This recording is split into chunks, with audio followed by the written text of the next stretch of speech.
देखिए बच्चों, चैप्टर देखेंगे हम लोग रोजगार एवं सेवाएं।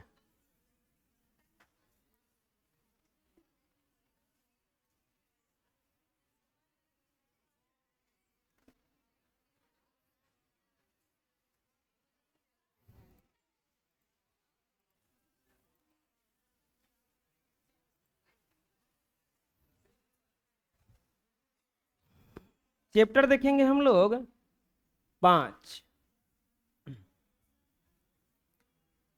सेवा के क्षेत्र में रोजगार का काफी महत्व है। रोजगार से हमारा अभिप्राय देश के मानव संसाधन को ऐसे कार्यों में लगना जिससे देश की उत्पादकता बढ़ सके और सामान्य जनमानस के लिए उसकी न्यूनतम आवश्यकताएं रोटी, कपड़ा और मकान प्राप्त हो सके। विश्व का यह प्रथम प्रयास होता है, विश्व के प्रत्येक देश के सरकार का यह प्रथम प्रयास होता है कि वहां के उपलब्ध मानव संसाधन को उनके दक्षता के आधार पर काम उपलब्ध कराया जा सके। ऐसे लोग जो काम करने के लायक होते हैं उन्हें उचित पारिश्रमिक पर काम नहीं मिलता, उन्हें बेरोजगार कहा जाता है। रोजगार का मतलब क्या हुआ? रोजगार में ऐसा नहीं कि कोई भी काम कीजिएगा रोजगार हो जाएगा। जिस काम से कुछ देश को लाभ हो, समाज को लाभ हो, उसको रोजगार कहा जाता है। सेवा देने का मतलब नौकरी करना। आप किसी के यहाँ काम जब करते हो तो उसको सेवा दे रहे हो, उसके बदले में वो पैसा दे रहा है। आप बेरोजगारी किसको कहा जाएगा? आपको नॉलेज भी है, काम करने का मन भी है, लेकिन काम ही ना मिले, पड़े रहते हो घर पे दिन भर, तो उसको क्या कहा जाएगा? बेरोजगार कहा जाएगा। अच्छा, आप लोग बेरोजगार हो कि नहीं हो? अभी बेरोजगार के श्रेणी में नहीं आओगे। अभी आप लोग पढ़ रहे हो। पढ़ लिख के जब बैठ जाओगे घरे, तब क्या कहलाओगे? आज से 2-3 साल बाद अगर आप कुछ नहीं किए तो आप किस श्रेणी में चले जाओगे? आपको पता है सबसे ज्यादा खतरनाक चीज बेरोजगारी है। एकरा से दुनिया में कोई खतरनाक चीज नहीं है। कोई भी काम कर लेना, घरे नहीं बैठेंगे तो चल जाएगा काम। जानते हो 2-3 गो चीज होता है। आप यहां से काम करने जाओगे ना, आपका ग्रोथ उसी के अनुसार होगा जैसा आप सोच रखोगे। कोई काम करने गए, आपका सोच उस काम के प्रति हीन अगर है तो आप बढ़ नहीं पाओगे, गारंटी देते हैं हम। बढ़ ही नहीं पाओगे ना। अगर वो उस काम को बहुत बड़ा मान के चल रहे हो। हम सही बता रहे हैं, दुनिया का कोई भी ऐसा काम नहीं है जिसमें स्कोप ना हो बढ़ने का। यहां तक कि आप चप्पल सीना भी शुरू करोगे ना, उसमें भी बहुत बड़ा स्कोप है, बहुत बड़ा बन सकते हो। अरे मास्क बेचने वाला करोड़पति बन गया कोरोना काल में। मास्क बेचने वाला, क्या मास्क कै रुपए का मिलता है? 5 रुपए का, 10 रुपए का आता है, और उसको बेच कर करोड़पति बन गया। तो ऐसा नहीं बना है, वो काम को कभी छोटा नहीं समझा है। देश के ऐसे लोग जो स्वेच्छा से काम करना नहीं चाहते, उन्हें बेरोजगार नहीं कहा जाता, बल्कि उन्हें उचित पारिश्रमिक पर सक्षम रूप से काम करने वालों को यदि काम न मिले तब बेरोजगार कहा जाएगा। भारत में योजनात्मक विकास के क्रम में सेवा क्षेत्र का पर्याप्त विस्तार हुआ है। इसके कारण बेरोजगारी में कमी आई है। सेवा क्षेत्र से हमारा तात्पर्य ऐसे क्षेत्र से है जहां शारीरिक शक्ति, कार्य क्षमता और दक्षता के आधार पर रोजगार उपलब्ध कराया जाए। भारत में कृषि लोगों को रोजगार उपलब्ध करने का सबसे बड़ा क्षेत्र है।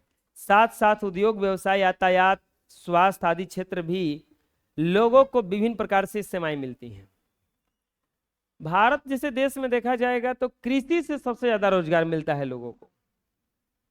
अब तो टेक्नोलॉजी आने से ढेर रोजगार खत्म हो गया, कृषि में रोजगार मिलता नहीं है। गांव की अनपढ़ औरत जिसको क ख ग नहीं आता है, धान के रोपनी के दिन में उसका भाव बढ़ जाता है।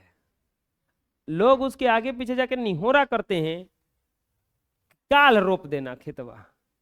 वो बोलती है कि 350 रुपया लेंगे, तब जाएंगे। वो हमें 2 टाइम पुआ खाएंगे और 3 टाइम बढ़िया बढ़िया खाना लाइएगा और पानी जाके रख ले दीजिएगा 2-3 बाल्टी। अरे नहीं होता है। कितना रेट चल रहा है अभी रोपनी का? 400, 300 चल रहा है, 300 चल रहा है, और बिया ढोने वालों आदमियों का 400 चलता होगा। 500, 400 ना? कितना बोल रहा है? चलो ठीक है, सब जानते हो, ऐसे जानते हो जैसे सब मजदूरी बैठा है। वैसे हाँ, कहाँ थे हम शिवराव जी? मतलब क्या है? अच्छा, उसमें रोजगार मिल गया कि नहीं मिल गया? उसमें पढ़ा लिखा के काम है? कुछ नहीं, बस आपके पास अब बीएड होना है तो उसका डिग्री देखोगे कि उसका देह देखोगे? देह देखेंगे कि ये करा के तुको बोझा लगा दे, देखो डर चल जी कि ना चल जाई, चल जी तो चल, लाग जो काम में डर का पार पर ले। अरे बड़ी मुश्किल होता है, वो जो ढोया होगा वो जानता है, इतना पाकी में चलना है पूरा तरह से। आर पे कहीं बिछल उछल गए ना तो बोझा सही ते नीचे गिरना है। सबसे अच्छा लगता है वो फेंकने में, बोझवा पटक के ऐसा उड़ के ऐसे एकदम जाता है एथू की तरह। वो बॉल नहीं फेंका जाता है जैसे अभिषेक कर शर्मा 6 मारता है, वैसे एकदम ऐसे जाता है उड़ते हुए हवा में लहराते हुए। फिर रोपनी का काम होता है कि उसको एक एक रोपना। वो लोग भी बड़ी खतरनाक रोपती है, कोनो हेजा रोप देती है, कोनो हेजा रोप देती है, जाके डांटना पड़ता है। देखो 400 350 हो गया। हम लोग जब होश में थे तो 60 रुपया में रुपाता था। हम ऐसे थोड़े ना कहते हैं कि हम 63 साल के हैं। जब हम 60 रुपया में रुपाता था, 60 से सोचो, 460 नहीं रहे, केवल 60 रुपया। आज के 400 रुपये कुछ नहीं है, कैसे कुछ नहीं है जी? लेकिन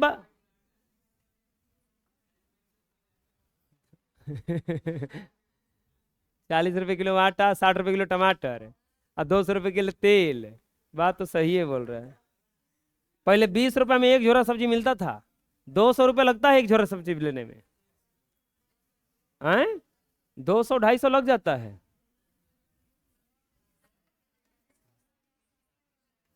अच्छा, जीएसटी माफ हो गया है अब। चुप रहो, अब चुप रहो, हो गया। सबसे बड़ा क्षेत्र भारत में कौन है सेवा देने वाला? कृषि। अब देखते हैं रोजगार एवं सेवाएं। रोजगार एवं सेवाओं का अभिप्राय इन बातों से है जब व्यक्ति अपने परिश्रम एवं शिक्षा के आधार पर जीविकोपार्जन के लिए धन एकत्रित करता है। एकत्रित धन को जब पूंजी के रूप में व्यवहार किया जाता है और उत्पादन के क्षेत्र में निवेश किया जाता है तो सेवा क्षेत्र उत्पन्न होता है। अतः रोजगार एवं सेवाएं एक दूसरे के पूरक हैं। रोजगार वृद्धि से सेवा क्षेत्र का भी विस्तार होता है। देखिए, मान लीजिए कोई बिजनेस खोला, चाहे कोई कंपनी खोला, कंपनी अकेले चला नहीं सकता है। आपको क्या लगता है कि कोई कंपनी वाला वो सब अपने से कर लेगा? पॉसिबल नहीं है, उसके लिए आदमी चाहिए। अब आदमी को कमाने के लिए पैसा चाहिए, काम मिलना चाहिए, और रोजगार जो कर रहा है, जो बिजनेस कर रहा है, उसको आदमी चाहिए। ये दोनों एक दूसरे का क्या है? पूरक हैं। अरे कोई बड़ा किराना दुकान वाला है, अगर दुकान चला रहा है, दुकान पे 10 को आदमी रखा है, तो ये समझ लो कि उसका दुकानिया वो दमिया बिना चलबो नहीं करेगा। वो दुकानिया नहीं खोलेगा तो वो दमिया को रोजगार नहीं मिलेगा। दोनों एक दूसरे के पूरक हैं। बात समझ में आ रहा है? ऐसा नहीं कि खाली दुकानदार को फायदा है और खाली उस आदमी को फायदा नहीं, एक दूसरे का दोनों का फायदा है। आर्थिक विकास का क्षेत्र। रोजगार एवं सेवाओं के आर्थिक क्रियाओं विकास के विस्तार से उपलब्ध होती है। इसीलिए कहा जाता है कि आर्थिक प्रगति के कारण देश के विकास के साथ सेवा क्षेत्र का भी विस्तार होता है, जिसके फलस्वरूप लोगों के लिए रोजगार के नए नए अवसर उपलब्ध होने लगते हैं। आर्थिक विकास के 3 क्षेत्र हैं: कृषि क्षेत्र, उद्योग क्षेत्र और सेवा क्षेत्र। कृषि क्षेत्र क्या है? भारत एक कृषि प्रधान देश है। कृषि तंत्र पर कुल जनसंख्या का 67% बोझ है। अत्यधिक जनसंख्या के कारण कृषि क्षेत्र में रोजगार के अवसर क्षीण हो गया है।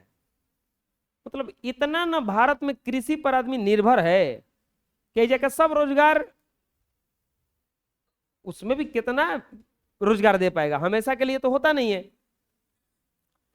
कृषि क्षेत्र में छिपी हुई बेरोजगारी या मान्य बेरोजगारी पाए जाने लगे हैं।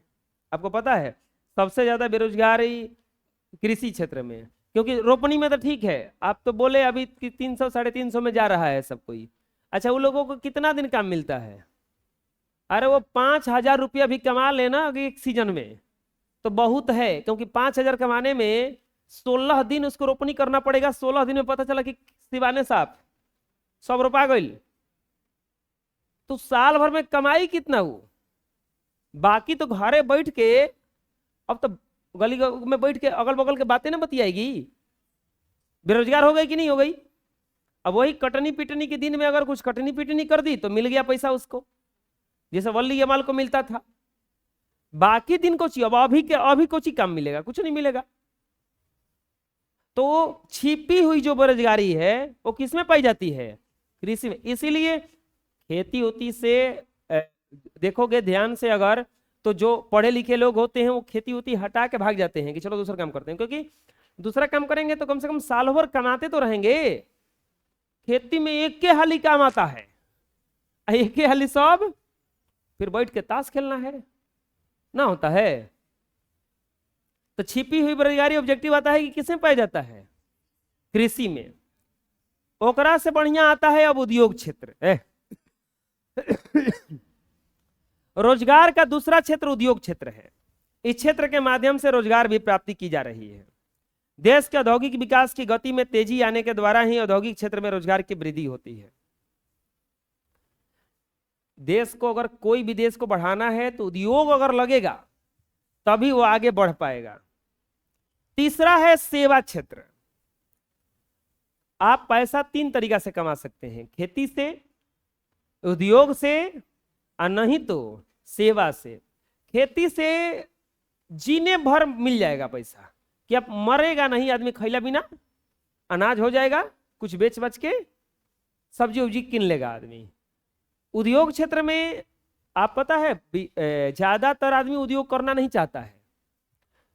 एक बात जान लो, आप कोई काम धंधा करने जाओगे, आपके काम धंधा को कोई काम धंधा समझ में नहीं करता है, वो सोचता है कि बेरोजगार है, बैठा रहता है। उद्योग हम लोग किसको मानते हैं? भले आप नौकरी करने चले जाओ सिक्योरिटी गार्ड का, मिलता उसको 6,000 है, लेकिन वर्दी में जैसे ही गया तो गार्ड साहब सब कोई कहेगा गार्ड साहब आ गए, कमा के दिन भर में 200 आया है। वो तो मजदूरवा बढ़िया पैसा कमा के आया है, ओकरा ले 450-500 रुपया हो गया है मजदूरी, लेकिन ओकरा के ना कहेगा कोई कुछ करता है, मजदूरी तो करता है, ये गार्ड साहब आ गए। का है एगो हरियर वर्दी पहन के आए हैं?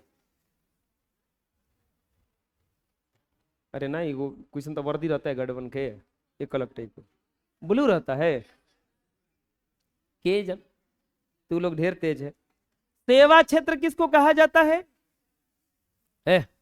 आर्थिक उदारीकरण, वैश्वीकरण के कारण सेवा क्षेत्र में अभूतपूर्व प्रगति देखने को मिलती है। यह एक व्यापक क्षेत्र है। आए दिन मानव संसाधन के लिए व्यापक पैमाने पर रोजगार उपलब्ध होने लगे हैं। अच्छा, तुम लोगों में से कौन है जो बिजनेस करेगा बड़ा होके? नौकरी करेगा? कुछ नहीं करेगा? खेती करेगा? कौन कौन?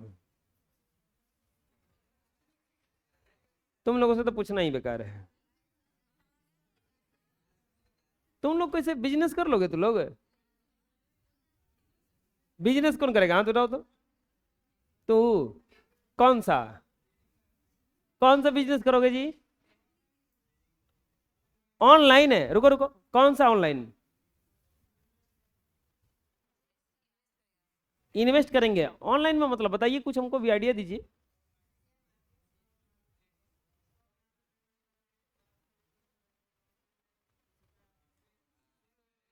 ठीक है, लेकिन ना सही बोल रहे हो, लेकिन अब लेकिन नहीं बोलेंगे, बढ़िया है, चलो हम काले बताएं कुछ हो अब। हाँ बोलो जी, तुम बोलो। स्टॉक मार्केट है? अच्छा, किसी को देखे हो कि अपने से मन से आया है? अपने से आया है। तुम लोग क्या करोगे जी? अरे कोई तो सोचो। अरे एक मिनट रुको, एक और बात बताते हैं। आप लोगों से हम पूछे कि कौन बिजनेस करोगे? क्या बैठो, बिजनेस करोगे तो हाँ, जब आप शर्मा रहे हो कि हम बिजनेस क्या करेंगे, बिजनेस का प्रचार करना पड़ता है। पहला बात, पहले तो गा गा के बताना पड़ेगा, इंटरनेट, व्हाट्सएप, फेसबुक, सब पे बताना पड़ेगा कि हम देखो ये करते हैं। शर्म उरम हमको ये हिजे कहने में जब शर्म आ रहा है कि हम बिजनेस करेंगे, क्या करेंगे ना बताइए, रख ले रहा अंदर, अंदर अंदर सड़ गल जाएगा उसी में सब। सही बता रहे हैं। आपको पता है ना बिजनेस वाला कितना प्रचार करता है।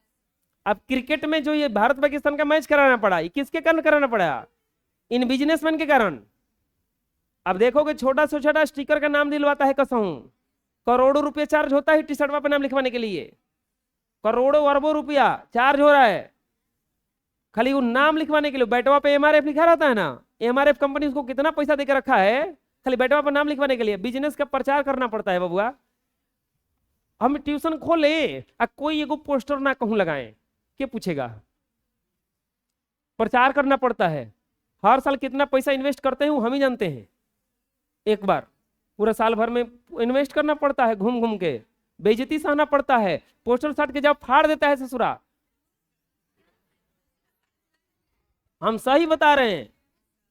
किसी के द्वार पे साट के जाओ, जाते पीछे बस ए देखा है फाड़ा तनी, फाड़ देता है, चुपचाप मुड़ी करके चले जाना है, जो फाड़ दे पढ़ ले लेना। झगड़ो नहीं करना है उससे। बैनर साट के आते हैं, बैनरवा लेके भाग जाता है घरे, खाना खाई बैठ के। ये हाल है। हाँ, तुम लोगों में से कोई बिजनेस करेगा? तू क्या करेगी? तू कुछ नहीं। नहीं, बढ़िया है। तुम लोग का बिजनेस बताते हैं। ये मत सोचो कितना सिलाई कढ़ाई करता है, शर्माता है उसमें। एक फैशन डिजाइनर बढ़िया अगर कपड़ा सिल दे, वो हम कह रहे हैं लाख लाख रुपया चार्ज कर देता है। करोड़ों भर तो नहीं पहुंचोगे अभी। बुझा रहा है एक की हाली। हम कह ही रहे हैं, कोई काम करने जाओगे स्कोप इतना ज्यादा है कि तुम मामूली मत समझो उसको। अपना ब्रांड वैल्यू बनाना पड़ेगा कि हम जो सिल के देंगे, जाइए मार्केट में घूम लीजिए और घूम के दोबारा हमारे पास आ जाइएगा, तब तो जाकर के वो बनता है उस तरह से। दूसरा चीज एक और बताते हैं। एप्पल कंपनी कितना भी हो दाम कम नहीं करता है। अभी आया था ना लाइन में लग के 21 घंटा, एगो आया था न्यूज, ओकरा में ओकर माई जो है का तो बेचती थी बेचारी। वो घरे 3 दिन लइकवा खाना नहीं खाया था। ओकर माई कसहू पैसा जुगाड़ करके ओकरा के पैसा दी, एप्पल स्टोर पे जाके किना, एप्पल का मोबाइल किना। ऐसा ऐसा लइका है। तो कोई भी काम को बहुत ह्यूज लेवल पे किया जा सकता है। अरे ऐसा काम करो कि आगे दिन 10 को काम पे हम रख लें। अगर तुम लोगों के मन में ऐसा कोई आइडिया होगा, पहले बता देते हैं उसका रूल कुछ। पहले पहले चौधरी मत बनने जाना। चौधरी बनने का मतलब बता दे रहे हैं। अच्छा, मतलब पहले जाति से चौधरी होगा तो ठीक है वो।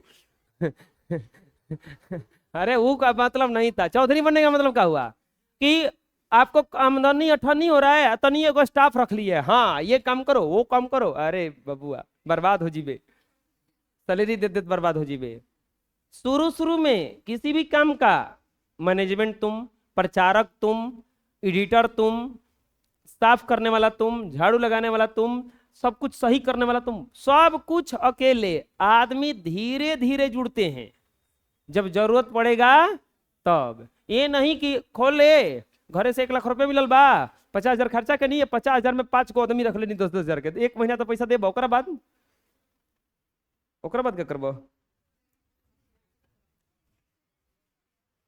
काम पर किसी को रखने से पहले उतना काम होना चाहिए, तब ना रखेंगे। हमसे कोई कोई आगे कहता है कि आप किसी को रख ना लीजिए, और ये बोले हम ही बेरोजगार घूमते रहते हैं भर दोपहरिया, हम क्या के रखे? हम ही को कुछ काम दीजिए। हम सोच रहे टेम्पो उम्पू लेके चलाए दोपहरिया में। हाँ, एनी टाइम है, भर दिन ऑफिस में बैठे रहते हैं। आइसक्रीम वाला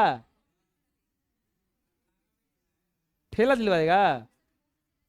बढ़िया पैसा है ना, लेकिन ठंडा के दिन आ गया, परसल दिलवाना। आप चुप रहो, लाभा वाला दिलवाइए कमाने का कार्य।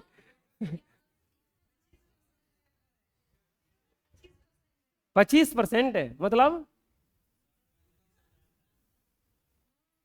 100 रुपये में 25 रुपये हमारे। हम ही तो वो ठेला कितना लेंगे अपने से। नहीं तो अरे सुनो, पहले हम जो कहना चाह रहे थे वो आप बात नहीं समझे।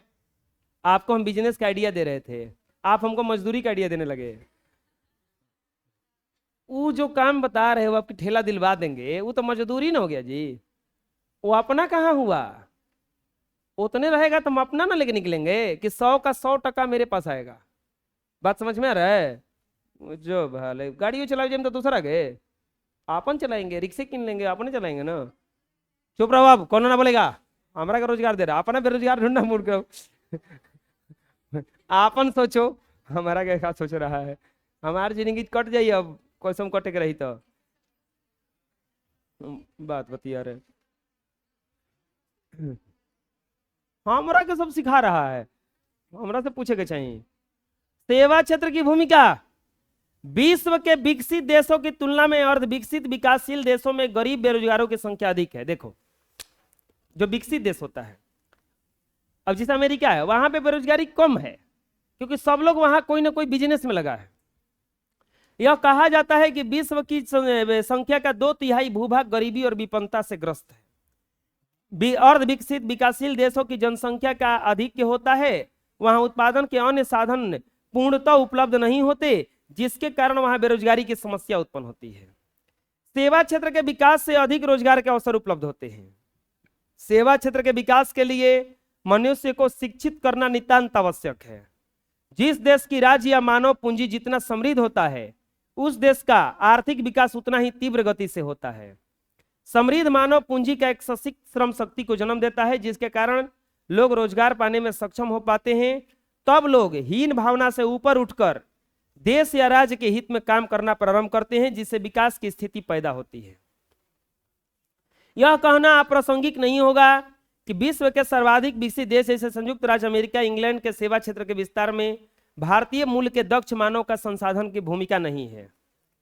आपको पता है, जितना भी ये बड़ा बड़ा कंपनियां हैं, अभी जैसे तुरंत अभी हुआ था हल्ला, इसमें 88 लाख वाला बात बताए थे हम, तो ये सब बड़ा बड़ा कंपनियां दिमाग कहां से लिया है? दूसरे देश से। अरे भारत के लोग हैं, अभी गूगल को आगे बढ़ाने में कौन है? भारत का है वो। हम लोग इस बात से खुश हैं कि भारत का है, इस बात से थोड़ा सा दुखी भी होना चाहिए कि वो भारत का है। वो अपना दिमाग भारत में न लगा करके कहाँ लगा दिया जा करके? विदेशों में लगा दिया, दूसरे देश में। अरे आपको पता है, जैसे ही वहां से ऐसा हुआ, चीन तुरंत बोला कि जो जो वहां से भगा रहा है वो मेरे पास आ जाओ, हम तुमको काम दे देंगे। अच्छा, ये कितना बढ़िया रहता कि भारत कहता कि अरे तोहनी के क्या बेइज्जती सहले बड़ा सन, आवसन अपने देश में, हम ही तू लोगों को ऐसा कुछ प्लेटफॉर्म दे दे रहे हैं, ये काम करना। अच्छा, यहां से भागने का तात्पर्य क्या होता है कि भारत सरकार उतना पैसा नहीं दे पाता है। अच्छे काम के लिए अच्छा पैसा देना ही पड़ता है, एक बात जान जाओ हमेशा। सेवा क्षेत्र की भूमिका किसी भी कार्य को करने में बड़ा होता है। पीएम का सलाहकार, सीएम का सलाहकार एक डीएम होता है, न कि रेलवे वाला और न कि चपरासी। क्यों? क्योंकि डीएम के पास दिमाग बहुत ज्यादा है, तो वही सीएम या पीएम के साथ रह सकता है। ऐरा गैरा को किस रख लेगा? जो भी देश या राज्य चलता है उनको थोड़ा सा दिमाग देने के लिए असिस्टेंट रखता है बना के अपना। सब ये जो भाषण देता है, ये सब को रिटर्न कॉपी दिया जाता है लिख लिख करके, लीजिए। ये लोगों को क्या पता है? जैसे समझ लो, सेवा क्षेत्र का मतलब वही है। बिजनेसमैन क्या करता है, आप उदाहरण में ले लेते हैं बस एक फिल्म को। आप जैसे पुष्पा फिल्म देखे तो क्या लगता है कि जो पैसा लगा था पुष्पा का लगा था, अल्लू अर्जुन को नहीं लगा है। बस वो पैसा ले लिया। अल्लू अर्जुन के पास एक्टिंग करने का कमाल है, कोई एक्ट बढ़िया कर सकता है। डायरेक्टर उसको लिखा है और प्रोड्यूसर उस पे पैसा लगाया है, ये बस अल्लू अर्जुन जाके उसको सेवा दिया है। सेवा देने के कारण अब देखो, जैसे मान लो कि उसको 50 करोड़ दे दिया कि ले भैया तू 50 करोड़, आप कहीं काम करने जाओ, वो कंपनी डूब जाए मर जाए, उस काम करने वालों को कोई मतलब नहीं है। लॉस में जा रहा है प्रॉफिट में जा रहा है, उससे कंपनी को मतलब नहीं है। कंपनी को उससे एम्प्लॉय को मतलब नहीं है। एम्प्लॉय को खाली मतलब कैसे है, 2 तरीके हमारा सैलरी आवे के चाहिए। घाटा होता है तो उसको समझने वाला कंपनी होता है, कंपनी का मालिक होता है, और फायदा भी होता है तो उसमें भी ऐसा नहीं कि 50 करोड़ आलू जरूर से लेकर के वो 500 करोड़ कमा लिया। मान लो टोटल खर्चा उसका 300 करोड़ आया तो 200 करोड़ मिला, तो ऐसा नहीं कि 200 करोड़ उसमें से फिर बांटेगा कि लसन तो नहीं लसन, घाटा भी लगेगा तो वह सहेगा। तो सेवा क्षेत्र उद्योग क्षेत्र दोनों एक दूसरे का क्या है, पूरक है। कोई भी बिजनेस बढ़िया आदमी के कारण चल नहीं पाएगा, बिना बढ़िया आदमी के चलेगा नहीं। अब बढ़िया आदमी को लेने के लिए उसको क्या देना पड़ेगा, पैसा। अब पैसा चाहिए तो बढ़िया आदमी चलिए जाता है। तो वही कह रहा है कि हर देश के संसाधन में ये लोग भी एक तरह से क्या है, संसाधन है। भारत से अच्छे अच्छे इंजीनियरों को उठा के ले जाता है विदेश में, इन लोगों को पैकेज दिया जाता है। अरे पैकेज इन लोग का करोड़ों में रहता है। आप अगर ये सोच के बैठे होंगे कि खाली बिजनेस से पैसा कमाया जा सकता है, बिजनेस से भी पैसा कमा तभी पाओगे जब माइंड चलेगा। बात समझ में आ रहा है? आप कोई दुकानदार को देखला ना, वो कितना दिन से सामान बेच रहा है, जस के तस पड़ल है। कोई कोई ऐसा भी होता है कि जस के तस ले बहुत क्या कर लेता है, वो बड़ा बना लेता है। कारण कहाँ पड़ता है बताओ? वो दुकान चलाया खाली, एक दुकान के साथ क्या चलाया, माथा चलाया। आप नौकरी करने वालों को देखना, कितना नौकरी करते रहता है, खर्चा नहीं चल पाता है। कोई कोई नौकरी करने वाला बहुत क्या कर जाता है, आगे निकल गया, दिमाग चलाया ना। तो वही चित्र है कि आप बिजनेस भी कर लोगे, नहीं चल पाएगा जब तक उसमें माथा अपना नहीं खपाओगे, जब तक अपना उसमें। अब लोग कि कैसे जाने कि कितना खपाएं, उपाय क्या है देखो। हाँ क्या बोल रहे हैं, बोलिए बोलिए। माथा खपाने का मतलब क्या हुआ बता रहे हैं? बिजनेस कर लोगे, हम जानते हैं कब।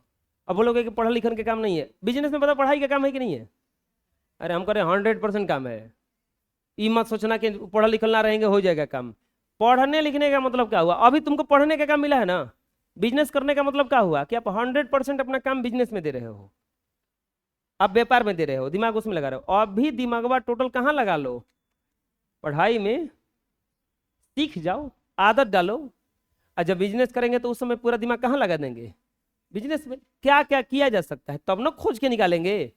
ये नहीं कि बस एगो जान गल के जल सामान की ना हो जल बेचम, हो गल 2 रुपये मिलल काफी बा। बिहार एक पिछड़ा राज्य है जहां तक गरीबी और बेरोजगारी का केंद्र रहा है। अन्य देश जैसे उड़ीसा, मध्य प्रदेश, उत्तर प्रदेश वैसे राज्य हैं जहां की अर्थव्यवस्था विकास की ओर तेजी से उन्मुख नहीं हो सका है। विगत कुछ वर्षों में बिहार की आर्थिक प्रगति देखने के लिए मिली है, जैसे सड़क का विस्तार, स्वास्थ्य सेवाओं का प्रसार। पिछले दिन बाढ़ की विभीषिका, सूखे के कारण जो विपरीत परिस्थिति आई, उसके कारण बिहार के विकास को एक बड़ा झटका मिला है।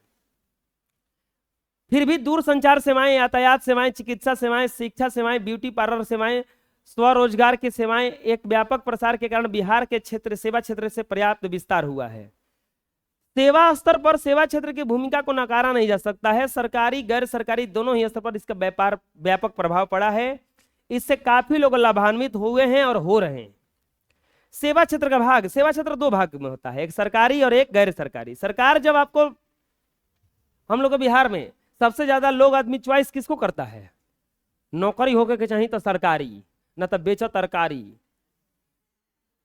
ऐसा कुछ लिया जाता है कि सरकारी नौकरी होगा तो ठीक है, नहीं तो सब्जी बेचेंगे तो ठीक है। सरकारी जब नौकरी लगेगा आपका, तो आपसे सेवा के बदले में पैसा कौन देगा, सरकार देगा। गैर सरकारी, सरकारी क्षेत्र में कौन कौन सा आता है, सैन्य सेवा, आप डिफेंस लाइन में जा सकते हो, शिक्षा सेवा, टीचर लाइन में जा सकते हो, रेल सेवा, बस सेवा, वायुयान सेवा, कृषि सेवा। बोलो कृषि सेवा में कैसे, फार्मर, अरे बहुत सारा एग्रीकल्चर में भी नौकरी आता है। वायुयान सेवा, स्वास्थ्य सेवा, डॉक्टर बन जाओ, अभियंत्रण सेवा, इंजीनियर बन जाओ, वित्त सेवा, बैंकिंग सेवा, अन्य सरकारी सेवाएं, बहुत सारे क्षेत्र में जा सकते हो। गैर सरकारी, जब सरकार अपने संचालित कार्यक्रमों को गैर सरकारी संस्थाओं के माध्यम से पहुंचाने का काम करती है, अथवा लोग स्वयं ऐसे प्रकार से प्रयास से सेवाओं से सृजन से लाभान्वित होते हैं उसे गैर सरकारी सेवा कहते हैं। जैसे आप मान लीजिए पढ़े लिखे, डॉक्टरी का फॉर्म भरे और डॉक्टर बन गए, सरकार पैसा देने लगा, सरकारी हॉस्पिटल में आपको रख दिया, तो आप हो गए सरकारी सेवा। आप पढ़े लिखे, बढ़िया से डिग्री लिए, अच्छा डॉक्टर बन गए और अपना एक क्लिनिक खोल लिए, तो आप खुद को रोजगार दे दिए, तो वो क्या कहा जाएगा? गैर सरकारी सेवा। ना समझ में आएगा, करें हम आप का नौकरी लग गया, ड्राइवर बन गए, रेलवे का है, ड्राइवर है वो, लेकिन उसको कहता है कि हमारा रेलवे में नौकरी है, असली में तो ड्राइवर है ना है, तो वो सरकार उसे ड्राइवर बना दिया। आप एक बढ़िया सा कार खरीदे चाहे ऑटो खरीदे और खुद उसको चलाने लगे, तो खुद को सेवा दे लिया अपना, तो इसको क्या कहा जाएगा? गैर सरकारी सेवा। गैर सरकारी में बहुत सारा सेवा आता है, जैसे बैंकिंग सेवा, इंटरनेट पे पैसा वैसा डालना, दूर संचार सेवा। अब जैसे ये जो एयरटेल कंपनियां हैं, ये सब प्राइवेट है, जियो है प्राइवेट है, ये आदमी रख के काम करवा रहा है। यातायात सेवा, ये जितना भी ये आया ना, जो जुपिटो कची कहलाता है, अरे जुपिटर नहीं, जोमेटो नहीं, हाँ जोमेटो वाला भी वो सेवा दे दिया है। अरे वो ओला वाला क्या कहलाता है, वो बुकिंग जो करवाता है, रैपिडो वाला, तो ये सब क्या है? यातायात सेवा है। स्वास्थ्य सेवा, हम बताए ना कि डॉक्टर बन गए और जाकर के अपना क्लिनिक खोल लिए। स्वरोजगार सेवा, अन्य सरकारी सेवाएं, तो ये सब भी है। अरे देखो बताते हैं, गैर सरकारी सेवा और सरकारी सेवा क्यों लाया गया? काम इतना विस्तृत है ना कि सरकार चाहे तो हर चीज को सेवा दे ही नहीं सकता है, तो इसको क्या करता है? दोनों माध्यम से कर दिया। सरकारी हॉस्पिटल भी खुलवा दिया और प्राइवेट वालों को भी क्या कर दिया है? वो छोड़ दिया है कि जाइए आप लोग भी सेवा दीजिए। सेवा क्षेत्र का महत्व क्या है, इसके मतलब हम समझाए हैं अभी तुरंत। जैसे सेवा क्षेत्र का महत्व रोजगार प्राप्ति में काफी है।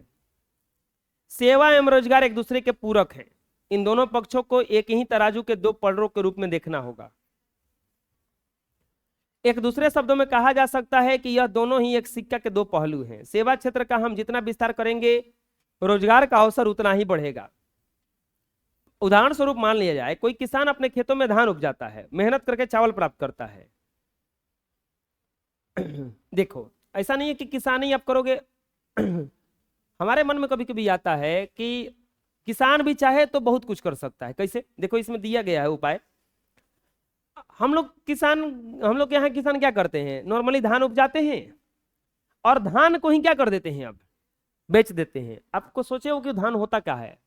वो धान को बड़ी बड़ी कंपनियां खरीदती हैं। ये गेहूं को बड़ी बड़ी कंपनियां खरीदती हैं। जैसे ये बोले हैं ना कि आटा 40 रुपए किलो है, गेहूं कैसे बिका है? 20 रुपए किलो। आटा कैसे बिकने लगा? 40 रुपए किलो। पीसने में पैसा 1 किलो पे कितना पैसा लगता है? मुश्किल से लगेगा तो 2 रुपया, मुश्किल से लगेगा। कोनो खराब दुकानदार हो तो 2 रुपया लेगा, यानी कि 20 रुपए का गेहूं और 2 रुपया, कितना रुपया हुआ? वो बेच कितना के रहा है? कितना रुपया खा गया वो? न उसका पैर गंदा हुआ, न खेती में गया, डायरेक्ट आपसे माल खरीदा, खरीद के खाली पिसवा दिया, 1-2 रुपए का पैकेट लगाया, झोला, बोरा झोला लगाया होगा ना, 2-4 रुपए का पड़ता होगा। अब करके मुश्किल से उसका 25 रुपया खर्चा आया, बेचा कितना रुपए का? वो 40 रुपए का। चलो इम्प्लॉय को दे करके भी 30 रुपए खर्चा मान लो 1 किलो पे, बेचा कितना का? वो 40 रुपए का। तो ये होता है दिमाग। अगर आप घर में दूध है, सुधा वाला क्या किया है आपको पता है? फ्लिपकार्ट एक कंपनी है ना, अमेजन कंपनी है ना, इन लोग के पास एक भी स्टोर नहीं है। आपको जान का चंबा होगा, करोड़ों का कंपनी है, स्टोर नहीं है लोग का। जैसे ये लोग का दुकान नहीं है कि दुकान से दे दिया। ये लोग का किया है, छोटे छोटे व्यापारियों से, गांवों के व्यापारी से टाई अप कराया है कि हम तुम्हारा प्रोडक्ट, जैसे कुर्सी है, हम कुर्सी यहां से ऑर्डर किए, ये उसके पास गया है जहां से कुर्सी बन रहा है। वो कुर्सी कितना का बेचा? 2500 का। ये कुर्सी का टैग लगा दिया कि इस कंपनी का कुर्सी है, 3500 का कुर्सी है। उससे डायरेक्ट लेके बेच देता है। उसके पास कोई स्टोर नहीं है। हाँ, स्टोर खाली कोची का बनाया है कि जहां से प्रोडक्ट आया उसको डिस्पैच करवाने के लिए। कि यहां से प्लास्टिक में बांध उनको उसको हम डिस्पैच कराएंगे, उसके लिए बना कर रखा है। सामान गांज गांज के नहीं रखा है वो। बात समझ में आ रहा करिया? वो एक भी रुपए का सामान खरीदा। सुधा वाला क्या किया, एक भी गाय नहीं रखा है, गांव गांव में घुस करके 25 रुपए किलो दूध किनता है ये। सुधा का दूध 65-70 रुपए किलो पहुंच गया, पैकेट जो आता है। तो क्या किया वो 25 रुपए किलो किन के, अरे मुश्किल से उसको चलो 50 रुपए खर्चा पड़ जाता होगा किलो पर, बेचा कितना का, 65 रुपए का, 15 रुपए खा गया कि नहीं खा गया। अच्छा उसको हम ही ना कर सकते थे अपने से? एगो जो गाय भैंस बांध रहे हैं 4-5 को बांधेंगे, खराब कुछ ही है। देखो कोई भी काम से पैसा आने लगता है वो काम बढ़िया हो जाता है। बस बेइज्जती वाला काम नहीं करना है कि चोरी नहीं करेंगे और कुछ गलत काम नहीं करेंगे, इज्जत वाला काम करेंगे, बढ़िया काम है वो। 4 गाय रखेंगे, अगर खेत है तो घास रोपेंगे 1 बीघा में, काटेंगे खिलाएंगे मस्त, 10-15 किलो दूध निकालेंगे, पैकेट में भरवा के बेचवाएंगे ओकरा के। वो 40 रुपए, वो 60 रुपए किलो बेचवा रहा है, जाके दुकान से कहेंगे, गांव में, घर में, शहर में जो दुकान होगा कि भैया हमारा दूध ले लीजिए, जो ये 65 रुपए का दे रहे हैं हम आपको 50 रुपए में दे देंगे। कौन दुकानदार नहीं बेचना चाहेगा उसको? बेच देगा वो भी। 2-4 दिन आपको साख बनाना पड़ेगा, विश्वास दिलाना पड़ेगा कि दूध मेरा बढ़िया है, पक्का बिकेगा वो। बिकेगा तो आपका फायदा हो गया। जो 25 रुपए किलो बिकता था वो कितना रुपए किलो बिकने लगा अब? 50 रुपए किलो। बिजनेस ऐसे किया जाता है। तो यहाँ पे वही कह रहा है कि अच्छे, हाँ, धान उपजाता है, चावल प्राप्त करता है, अगर वह किसान चावल को चुन करके उसे साफ सुथरा करके 1 किलो की पॉलीथीन पॉकेट में बना करके अच्छे दाम पर बेचने का कार्य करता है तो उसे प्रारंभ से लेकर अंत तक रोजगार भी मिल गया। अब देखो उसको फायदा कितना हुआ। एक तो किसान धान उगाने के बाद उसके पास काम नहीं है, वो धान का किया गांज दिया, चावल कूटने लगा, तो रोजगार मिला कि नहीं मिला? पैकेट बनाने लगा, उसको भी अपने काम में लगा है, वो बेचने चला गया, अपने काम में लगा है, उसको साल के साल भर क्या मिल गया? उसको रोजगार मिल गया। रोजगार भी मिल गया, पैसा भी बढ़ गया, काम भी ठीक ठाक करने लगा। रोजगार के सृजन में सेवाओं की भूमिका। सेवा का क्षेत्र सरकारी हो गैर सरकारी दोनों परिस्थितियों में रोजगार का सृजन होता है। बढ़ती हुई जनसंख्या के कारण लोगों की आवश्यकताएं प्रतिदिन बढ़ती जा रही हैं। आवश्यकताओं की पूर्ति करने के लिए अर्थव्यवस्था में विभिन्न प्रकार का उद्योगों का विस्तार हो रहा है। नए नए कल कारखाने खोले जा रहे हैं। इन कल कारखानों को चलाने के लिए आधारभूत संरचनाओं का विकास किया जा रहा है। इन संरचनाओं के विकास के लिए हमें प्रशिक्षित, अर्ध प्रशिक्षित, अप्रशिक्षित की आवश्यकता होती है। यही प्रशिक्षित, अर्ध प्रशिक्षित, प्रशिक्षित लोग मानव पूंजी के धरोहर होते हैं। मानव पूंजी को सबल, चुस्त दुरुस्त बनाने के हेतु हमें सेवा शिक्षा के क्षेत्र पर व्यापक स्तर पर प्रयास करना पड़ता है। जितना ही शिक्षा क्षेत्र में स्तर मजबूत होगा उतना ही अधिक मात्रा में मानव बल का प्रयोग आधुनिक उद्योग धंधों में किया जाएगा और उत्पादन बढ़ेगा, लोगों की आवश्यकताओं को पूरी करने में सफलता होगा। राष्ट्रीय स्तर पर भारत सरकार द्वारा रोजगार सृजन के लिए अनेक कार्यक्रम चलाए जा रहे हैं, जिसका कार्यान्वयन राज्य सरकार के द्वारा भी किया जा रहा है। देश में सरकार के द्वारा चलाए हुए कार्यक्रम निम्नलिखित हैं। जैसे काम के बदले अनाज, राष्ट्रीय ग्रामीण रोजगार, ग्रामीण युवा प्रशिक्षण कार्यक्रम, ग्रामीण भूमिहीन गारंटी कार्यक्रम, समेकित विकास कार्यक्रम, जवाहरलाल नेहरू स्वयं सहायता समूह, नरेगा। अभी एक आया था ना प्रधानमंत्री कौशल विकास योजना, हम इसका पूरा स्टडी किए तो उसमें लगा कि बहुत बढ़िया स्कीम था, लेकिन यहाँ के दलालों ने उस स्कीम को फिर से बर्बाद कर दिया। दलालों ने क्या किया, दलाल का भी काम है, कुछ ये लड़कों का भी काम है। हम लोगों के यहाँ का होता है ना, आप देखोगे बीए का डिग्री मिलता है, नॉलेज नहीं। हम लोग के यहाँ वो गाना आता है कि हाई देखा बीए करके बकरी चरावता, एकदम सही गाना है। बिहार में आप बीए करके बकरियां चरा सकते हो, क्योंकि बीए में जो करता है ना, आप भी पढ़ रहे हो ना, मैट्रिक में इतना आप लगे पड़े हो, ये करते हैं, ये याद कर लेंगे, वो याद कर लेंगे। आप इंटर में जाओगे तो इससे कम हो जाएगा और बीए में जाओगे तो साफा छूट जाएगा। घरे बर्तन धोते धोते पता चला परीक्षा का डेट आया है, बर्तन छोड़ के परीक्षा देने गया, गोबर फेंक रहा था, अचानक परीक्षा का डेट पड़ा, आर कौन करने जा रहा था, अचानक परीक्षा का डेट याद आया, परीक्षा बका रहे हो, चल छात्र पुस्तक भवन पे गया, चाहे किसी किताब पे दुकान पे गया, बोला भैया रूटीन दे दीजिए 5 रुपया, टिक मार दीजिए ना, कहिया कहिया हमारे परिचय हमारे बुझा तो नहीं केकरा में, उहे टिक मारता है। एक किताबियो दे दीजिए ना, ए पर लिख दीजिए ना कौन डेटवा का कौन ले जाएंगे, इतना होता है। ना समझ में आया? मतलब जसपाल गैस पेपर, ब्रिलियंट का गैस पेपर पर डेट लिखना पड़ता है कि भैया लिख दीजिए ये कहिया ले जाएगा बा, वो लिखता है। कितना तो लिख के रखबे करता है कि यह सन तक यह सन हमरा ले, चल पहले ही लिख ले बानी, ले है 29 तारीख के लागी है, 30 तारीख के लागी है, 34 तारीख के लागी, लेके चल जी है। मान लो पता रहेगा तो ठीक, तू लोग पकड़ लिया 34 तारीख से लिए पढ़ा लिखा है ना, वो तो 34 तारीख को भी खोजने लगेगा। उसमें क्या हुआ ना, उसमें केवल डिग्री देने का माध्यम समझ लिया उसको, कौशल विकास था वो। कौशल विकास मतलब आपका जागरूकता बढ़ाना। अरे कहाँ कोई करना चाहता है, कोई मेहनत करने के लिए तैयार ही नहीं होता है, असली बात तो ये है।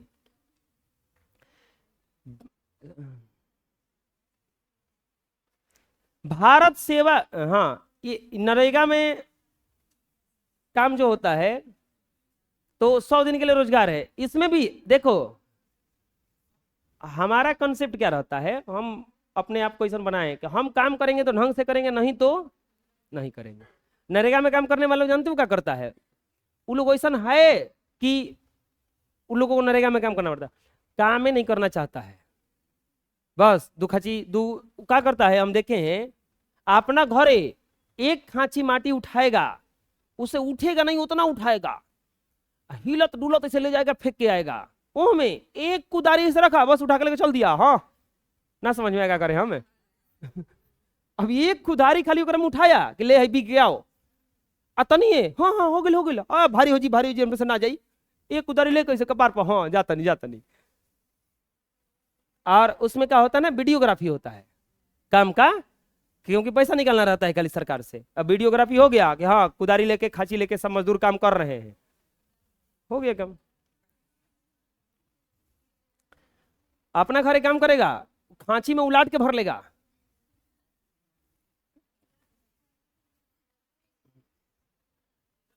भारत को सेवा प्रदाता के रूप में आप लोग नहीं करते इसे, आप लोग जाते हैं हितई का नहीं में, हम लोग घरे ऐसे कुछ ना रहेगा चुरुओं से पानी पी लेंगे, ला बोलो पानी पी लेते नहीं हो, वही गिलास नहीं है गिलास ले पानी अपना घरे जगवे से, हाँ गटर गटर पी रहे।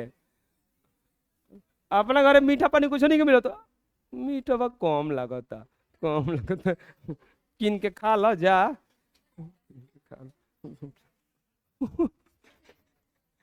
गिलास नहीं है।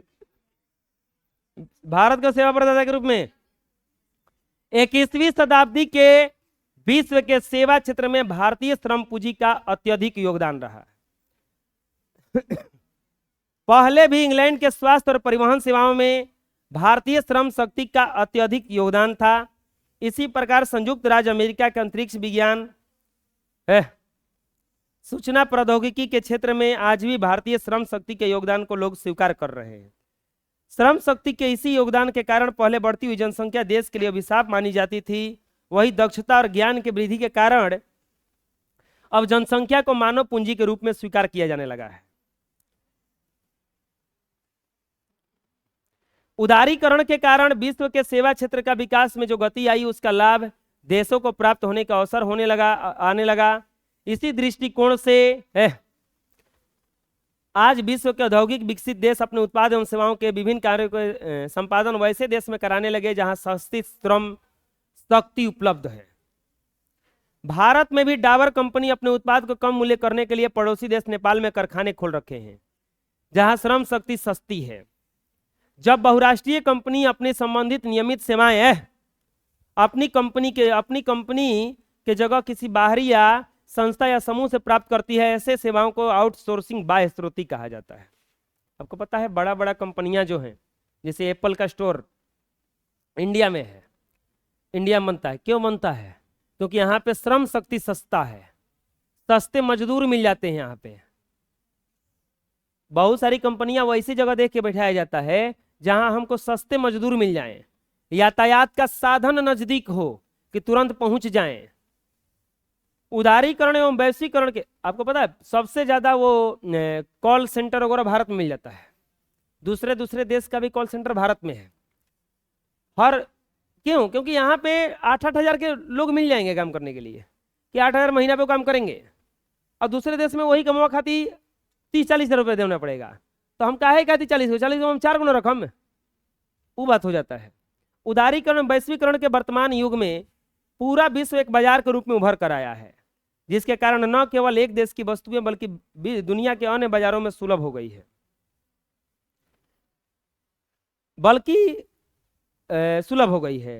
बल्कि उस वस्तु का उत्पादन क्षेत्र भी अलग अलग हो गया है। देश में उत्पादन संस्थाएं बनी हैं जहां सस्ते मूल्य पर श्रम उपलब्ध है, जिससे एक और तो सस्ते श्रम वाले क्षेत्र में सेवा क्षेत्र का विस्तार हुआ है, वही अपेक्षाकृत कम लागत वाले मूल्य पर वस्तुएं उपलब्ध होने लगी है। इन नीतियों का भारत की व्यवस्था पर काफी व्यापक प्रभाव पड़ा है। भारत से आज तेज ध्वनि आधारित प्रक्रिया, जिसे बीपीओ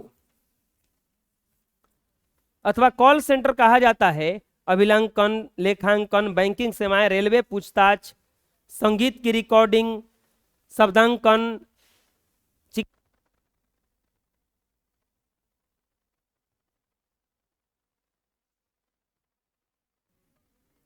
शिक्षण, परामर्श, छोटी जैसी यूरोपीय संघ जैसी विकसित देशों की कंपनियां भारत की छोटी कंपनी और संस्थाओं से प्राप्त कर रही है। इसका मतलब क्या हुआ? बड़ी बड़ी कंपनियां जो हैं, जो छोटी मोटी सेवाएं हैं, कॉल सेंटर वाला, बीपीओ वाला, पूछताछ वाला, ये सब कहां से ले लेता है? भारत से। बहुराष्ट्रीय कंपनियों या सरकार को भारत से इन सेवाओं सूचनाओं को प्राप्त करने का तुलनात्मक लागत के आधार पर काफी फायदेमंद है, क्योंकि भारत में इन सेवाओं की तुलनात्मक लागत काफी कम है। इसका मुख्य कारण है कुशल श्रम शक्ति की पर्याप्त उपलब्धता और निम्न मजदूरी दर। भारत अपने श्रम की मेधा शक्ति, कुशलता, विशिष्टता, निम्न मजदूरी के कारण जो सेवाएं विदेशों को कंपनियों के लिए भेजता है, उसका तुलनात्मक लागत काफी कम है। इसीलिए इस क्षेत्र में व्यापक रोजगार मिल रहा है। यही कारण है कि आउटसोर्सिंग के मामले में भारत एक महत्वपूर्ण गंतव्य बन गया है, जो विश्व के अन्य देशों में बहस का विषय हो गया है। सेवा क्षेत्र का बुनियादी सिद्ध है। सेवा क्षेत्र के विकास के लिए देश एवं राज्य स्तर पर बुनियादी सेवा सुविधाओं का होना नितांत आवश्यक है। ये सुविधाएं विकास धारा के रीढ़ की हड्डी के समान है। इसकी अनुपस्थिति में विकास की क्रिया संभव नहीं है। देश या राज्य की सर्वांगीण प्रगति मूलतः कृषि, उद्योग, व्यापार पर निर्भर करती है, और इसकी प्रगति आधारभूत संरचना, बुनियादी सुविधाओं पर निर्भर करती है। जिस देश अथवा क्षेत्र में बुनियादी सुविधाएं अधिक होगी, वहां औद्योगिक और उत्पादन का रोजगार की वृद्धि होती है। उत्पादन और रोजगार के द्वारा ही सेवा क्षेत्र का विस्तार होता है। संयुक्त राज्य अमेरिका और जापान जैसे समृद्ध देशों में ज्ञान और शोध की सुविधाएं अधिक होने के कारण इन क्षेत्रों में सेवा का विस्तार हो गया, जिसके कारण विश्व के सभी देशों से उच्च तकनीकी शिक्षा प्राप्त किए हुए लोग पलायन कर उन देशों में हुआ है। भारत के उच्च तकनीकी शिक्षा केंद्र IIT और उच्चतम व्यावसायिक शिक्षा केंद्र IIM से निकले युवा उन देशों में उच्चतम आय पर रोजगार के लिए जाते हैं। उसी प्रकार भारत के बेंगलोर शहर में सूचना प्रौद्योगिकी संबंधी उपयोग के क्षेत्र बढ़ने से सभी क्षेत्र के सूचना प्रौद्योगिकी शिक्षा प्राप्त युवक के रोजगार के लिए आ जाते हैं। दूसरी ओर बिहार, उड़ीसा, मध्य प्रदेश, राजस्थान इत्यादि भारत के काफी पिछड़े राज्य में से माने जाते हैं। इन्हें बीमारू राज्य कहा जाता है। इन राज्यों में बुनियादी सुविधाएं बिजली, सिंचाई, यातायात, परिवहन, दूरसंचार पर्याप्त मात्रा में उपलब्ध नहीं है। बीमारू शब्द से नकारात्मक ध्वनि उत्पन्न होने के कारण इन देश का यह राज्य इस नाम से पुकारा जाना नहीं चाहते। और योजना आयोग भी इन राज्यों के शब्दावली के प्रयोग को स्वीकार नहीं करता। ऐसे भी इन राज्यों में खासकर बिहार आर्थिक स्तर के राह पर उन्मुख हुआ है, जिसके कारण बीमारू शब्दावली प्रयोग से लोग परहेज करते हैं। देखिए, आधारभूत ढांचा अगर सही रहेगा तभी कोई यहाँ पे बिजनेस लग पाएगा। जैसे आधारभूत ढांचा में 2 प्रकार का आता है, आर्थिक, गैर आर्थिक। आर्थिक में जैसे वित्त विभाग, राज्य सरकार के पास कुछ पैसा हो, एनर्जी, बिजली का आपूर्ति हो, यातायात बढ़िया हो, संचार अच्छा खासा हो। गैर आर्थिक में यहाँ पे शिक्षित लोग हों, नागरिक सेवाएं जहाँ के लोग काम करने के लिए तत्पर हो और स्वास्थ्य सही हो। ये नहीं कि शिक्षा है आदमी ये नहीं है, आदमी है सब रोगिया है। सेवा क्षेत्र में शिक्षा की भूमिका है। कोई किसी कंपनी में जाता है और कहता है कि मेरा सैलरी कम है। अब मान लीजिए कोई कंपनी में गए, आप कहिएगा कि मेरा सैलरी बस 15,000 है। आपको पता है एसएससी का जॉब 3 प्रकार का आता है, एक सीजीएल का आता है, एक एलडीसी का आता है और एक एमटीएस का आता है। सब एसएससी के अंतर्गत आता है। सीजीएल वाला का सैलरी सबसे हाई, एलडीसी का उससे कम और एमटीएस का सबसे कम। पैसा आपके नॉलेज के अनुसार मिलता है। खाली आपको ग्रेड निकालने से नहीं होगा। आप डीएम भाई बनना चाहते हो तो आप सोचोगे कि आप डीएम निकाल करके चले जाओगे मजिस्ट्रेट का पद मिल जाएगा, नहीं पॉसिबल है। हाई लेवल पे जाओगे तब जाके मिलेगा, नहीं तो फिर से आपको किसी ऑफिस में डाल देगा वो। बात समझ में आ रहा क्या कर रहे हैं? उतना उसमें भी रैंकिंग होता है कि आप इस रैंक पे पहुंचे तभी जा करके। ऐसा नहीं कि अच्छा फर्स्ट डिवीजन तो 300 को कहा जाता है और 400 को कहा जाता है और 450 को कहा जाता है, लेकिन क्या वैल्यू सबका बराबर है? अगर 450 वाला में से 400 वाला में चुनना रहेगा तो आदमी फट देनी 450 वाले को चुनेगा। 300 वाले को फर्स्ट डिवीजन कहा जाता है, लेकिन कैटेगरी सबका बराबर नहीं है। उसी तरह से कोई भी सेवा क्षेत्र में आपका योगदान कितना होगा, आपका वृद्धि कितना होगा, आपके शिक्षा पर निर्भर करता है। मानव पूंजी के निर्माण के लिए इस पर विशेष ध्यान देना होगा। प्रमुख घटक क्या क्या है मानव पूंजी के लिए? भोजन, वस्त्र, आवास, शिक्षा और स्वास्थ्य। इन घटकों के द्वारा मानव पूंजी को मजबूत बनाया जा सकता है। सेवा क्षेत्र के विकास के लिए सर्वप्रथम इसे ही मजबूत बनाना होगा। जब मानव पूंजी सबल हो जाता है तब इसकी महत्ता काफी बढ़ जाती है। इसके विकास के लिए मानव पूंजी पर निवेश करने की आवश्यकता होती है। वस्तुतः शिक्षा, स्वास्थ्य, कार्यस्थल, प्रशिक्षण, प्रवसन, सूचना में पूंजी निवेश के बाद मानव पूंजी की सशक्त साधन बन गया है। मानव पूंजी का खास अभिप्राय एक देश में एक निश्चित सीमा समय पर सीमा कुशलता, क्षमता, सुविज्ञता, शिक्षा और ज्ञान के भंडार से है। उसी प्रकार से सभी प्रकार से पेशेवर एवं कुशल व्यक्तियों का स्टॉक भंडार है जो उत्पादन क्रियाओं से जुड़े हैं। इस प्रकार मानव पूंजी का निर्माण कौशल, सुविज्ञता प्राप्त अनुभवी व्यक्तियों की संख्या बढ़ाने और प्राप्त करने की प्रक्रिया है। अच्छी मानव पूंजी जैसे वैज्ञानिक, डॉक्टर, इंजीनियर, कुशल प्रशासक, समाज सेवी, मनोवैज्ञानिक, शिक्षक, शिक्षाविद आदि मानव पूंजी का उत्पादन करते हैं। वैज्ञानिक जो हो गए, डॉक्टर जो हो गए, इंजीनियर जो हो गए, ये सब जो है असली मानव पूंजी का निर्माण करते हैं। देश एवं राज्य की आर्थिक विकास शिखर पर पहुंचाने के लिए मानव पूंजी में निवेश के स्तर को काफी ऊंचा उठाना होगा। हमारा मानव संसाधन कैसे सुदृढ़ सशक्त हो, इस पर गंभीरता पूर्वक विचार करने की आवश्यकता है। यदि हम परिश्रम कर जनसंख्या के समग्र भाग को पर्याप्त भोजन पर, तन पर वस्त्र और सर छिपाने के लिए आवास, इन 3 प्रारंभिक आवश्यकताओं को पूर्ति कर देते हैं तो हमारी समस्या आधी हो जाती है। अब इन जनसंख्या को सबल बनाने हेतु स्वास्थ्य पर जोर देने की आवश्यकता है। परिक्षेप में यह कहा गया है कि स्वस्थ शरीर में स्वस्थ मस्तिष्क का वास होता है। 4 अवयव मिलकर मानव पर असर डालता है तो शिक्षा के माध्यम से उसे उस स्तर तक पहुंचाया जा सकता है कि आर्थिक विकास एक सुदृढ़ और सूचक बन जाएगा। इन सूचक का ही देन पूंजी निर्माण करेगा और विकास का परचम पूरे विश्व में लहराएगा। कुशल मानव पूंजी रोजगार के विभिन्न क्षेत्रों को जन्म देता है।